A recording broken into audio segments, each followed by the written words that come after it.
Okay.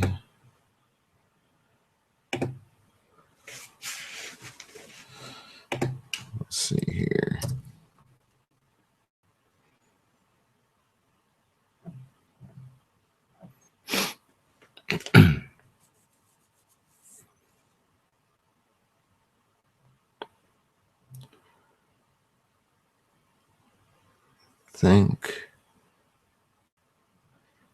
I think it's working.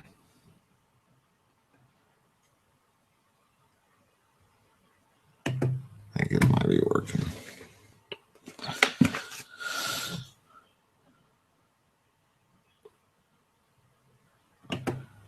All right. Okay. All right. It is working. Sorry about that. This is the first time that I've done this by myself. But I wanted to talk about Acts chapter 12, verse 4, which is the most commonly used, or, well, one of the most commonly used scriptures against the King James. But just a little closer look at scripture makes it one of the strongest evidences that you want a King James. Acts chapter 12, starting in verse 3. And because he saw it pleased the Jews, he proceeded further to take Peter also. Then were the days of unleavened bread. And when he had apprehended him, he put him in prison and delivered him to 4 quaternions of soldiers to keep him, intending after Easter to bring him forth to the people. And the word Easter is the Greek word Pascha, found 29 times in the New Testament. 28 times it is translated as Passover. And this one time in Acts chapter 12, verse 4, it's translated as Easter. And so I guess the case is that it should be translated as Passover. But that actually creates a problem because Peter was arrested during the days of unleavened bread. Now, when we read in, Exodus 12, Exodus 13, and, throughout the Old Testament, the Jewish Passover is on the 14th day of the month of Abib, which we learn in Exodus 13, the first month, Abib. The 14th day is the Lord's Passover, and the 15th through the 21st are the days of unleavened bread. And, something to keep in mind is that the Passover, when they put the blood over the doors, the Lord passed through one night, not a week. And, that's what people try and say on the Jewish calendar. It's called the Paschal week. The whole week is the Passover. So, it was during the days of unleavened bread, but there was still a few days left of the Passover. Well, they don't have a scripture for that. And actually there's scripture that is contrary wise.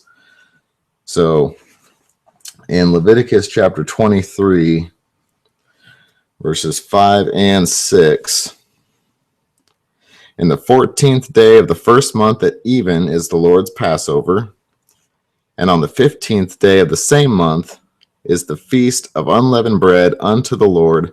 7 days ye must eat unleavened bread. All right. Now let's go to Numbers 28. I think it's 16 and 17.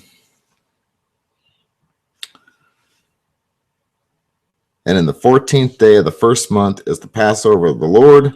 And in the 15th day of this month is the feast. 7 days shall unleavened bread be eaten. All right. So we have the Passover and the days of unleavened bread. So Peter was arrested sometime between the 15th and the 21st. You know, if it's true that the whole 8 days is the Passover, then, you know, I do have a couple verses I want to bring to mind. Numbers chapter 33, verse 3. And they departed from Ramses in the first month on the 15th day of the first month. On the morrow after the Passover, the children of Israel went out with an high hand in the sight of the Egyptians. So we have a verse in Numbers that says the 15th was on the morrow after the Passover. Now there's another verse in Joshua chapter 5, verses 10 and 11. And the children of Israel encamped in Gilgal and kept the Passover on the 14th day of the month at even in the plains of Jericho. And they did eat of the old corn of the land on the morrow after the Passover, unleavened cakes and parched corn in a self same day. So they made unleavened cakes on the morrow after the Passover during the days of unleavened bread. Now, another problem that it poses is in the New Testament, you know, Jesus says that he's going to keep his Passover or keep the Passover with his disciples. And he was dead the next day. So if it was the whole week, then Jesus lied. You know, that's a pretty serious problem. You know, when it comes to scripture, if Jesus lied, then, well, he's not the Messiah, and you know, don't listen to anything he says, because Deuteronomy 13 says one lie or one false, you know, prophecy, and you're a false prophet. And we know Jesus wasn't a false prophet. So if we look at Acts 12 again, all right, at the end of verse 3, it says, Then were the days of unleavened bread, and when he had apprehended him, he put him in prison and delivered him to 4 quaternions of soldiers to keep him, intending after Easter to bring him forth to the people. So Easter is a pagan, you know, holiday, the vernal solstice or the vernal equinox, and you know, it can fall anywhere between March 22nd and April 25th. Now, if you know, you look at it like anytime between the 15th and the 21st, that would be possible that Herod was waiting for their pagan festival, Easter, to deliver him unto the people. And something interesting you can also look up is the word Pascha today in Greece. If they were going to say, you know, Easter is coming, they would say Pascha. It's the same word in Greek for 2 different things. It's not calling the Jewish Passover Easter, or a celebration of Astarte or a star, but it's the celebration of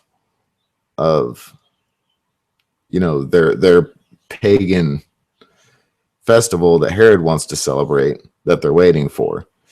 And, you know, it'd be similar to, you know, if someone was arrested